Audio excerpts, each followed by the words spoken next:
আলহামদুলিল্লাহ এটা হচ্ছে মূলা ক্ষেত, অনেকগুলা মূলা, সবগুলা মূলা। মূলার পাশাপাশি এখানে পালং শাক ছিল, আরও অনেক কিছু ছিল, সব উঠে নিয়ে আমি এখানে শুধু মূলা আছে।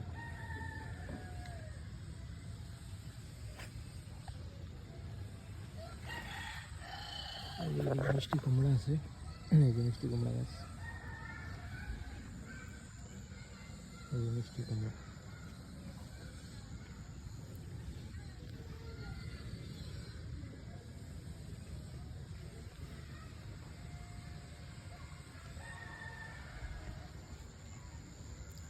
এই মিষ্টি কুমড়ার পাশাপাশি এখানে টমেটো আছে, টমেটো গাছ এখানে টমেটো ধরে নেই, ধরবো ইনশাল্লাহ। সামনে এই যে ফুল করছে টমেটোর।